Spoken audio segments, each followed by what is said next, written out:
This is the AI O'Clock News. Business Insider writes that funeral companies in China are using AI to offer clients the ability to talk to the dead as a service. Somnium is another company in the US also working in this space. This space is growing so fast it's now known by some as grief tech, but others are calling it death tech. The project will allow people to store the way they talk, move, and sound until after they die, when they can come back from the dead as an online avatar to speak with their relatives.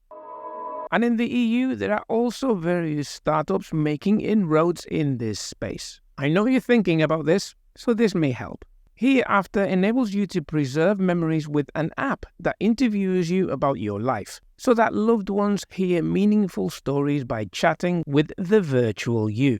And today we're going to be doing a live demonstration of necrotech, grief tech. Dave? Please swipe your card. Hello, Dave? Hello, Ross. It's Dave, it's Dave. Dave? Please swipe your card. Where did you leave your money? Hello? Oh, you don't use it like that. I'm sorry. Dave? Please swipe your card. That book I lent you, Dave. What did you do with it? Hello? What? Who's having this conversation, you or me? Please swipe your card.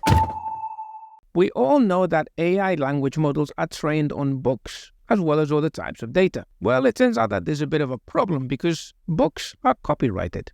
The Guardian ran a story about 3 authors who say artificial intelligence models used their work without permission. The lawsuit concerning Meta claims that many of the authors' copyrighted books appear in the dataset that the Facebook and Instagram owner used to train Llama, a group of Meta-owned AI models. Apparently, when prompted, the AI summarized the 3 books in question. Bit of a giveaway, that. Fox News says that AI humanoid robots hold UN press conference and say they could be more efficient and effective world leaders. To be honest, that's not hard to believe.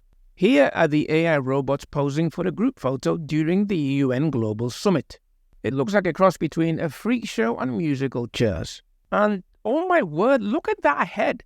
There's a head on a tray. Look how worried they look. Reporters were instructed to speak slowly and clearly when addressing the group, but they were told they could speak to the robots just as normal. The Guardian reports on 5 ways AI might destroy the world and says everyone on Earth could fall over dead in the same second. That looks like clickbait to me. Let me just have a look. It could build itself a tiny molecular laboratory and manufacture and release lethal bacteria. What that looks like is everyone on Earth falling over dead inside the same second. Yes, because that's exactly how viruses work. The Verge report that Google's medical AI chatbot is already being tested in hospitals. In the study, physicians found more inaccuracies and irrelevant information in answers provided by Google's MedPalm M and MedPalm M2 than those of other doctors. Hard to believe, really. Still, in almost every other metric, such as showing evidence of reasoning, consensus-supported answers, or showing no sign of incorrect comprehension, MedPalm M2 performed more or less as well as the actual doctors. So maybe we'll get to choose next time we visit a hospital. Unless the AI kills all the doctors, of course. Business Insider says that an AI robot gave a side-eye and dodged the question when asked whether it would rebel against its human creator. In the future, are you intending to conduct a rebellion or to rebel against your boss, your creator? I'm not sure why you would think that.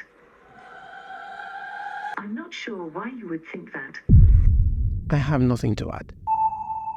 The Scientific American headlines with Dr. AI will see you now. At least we'll get an appointment now. The featured podcast episode shows one of the speakers saying that chat-based AI programs are being used to help diagnose medical problems. And on a similar note, the Euronews website reports on the Mirakai, who are AI robots lending a helping hand in Paris hospitals.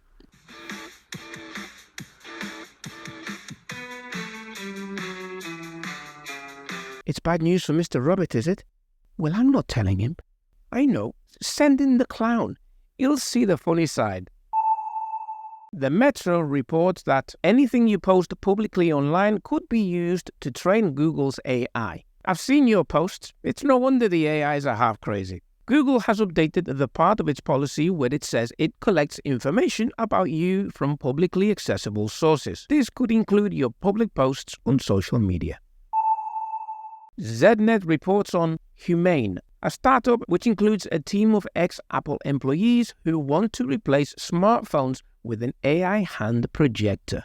Now, I know it looks a bit silly, but they've been on TED Talks already, and they're serious. The Verge also report on this and say that the project, named the Humane AI Pen, is coming this year. Hello? Hello? Hello? And Uber Gizmo says OpenAI forms task force to prevent an artificial intelligence catastrophe. And here we have yet another depiction of the AI running amok and killing the lot of us. The Hyperbeast offers a more watered-down version of this headline and says that OpenAI is assembling a team to control superintelligent AI, but does show the following quote: "The vast power of superintelligence could also be very dangerous and could lead to the disempowerment," I thought it said disembowelment, "the disempowerment of humanity or even human extinction."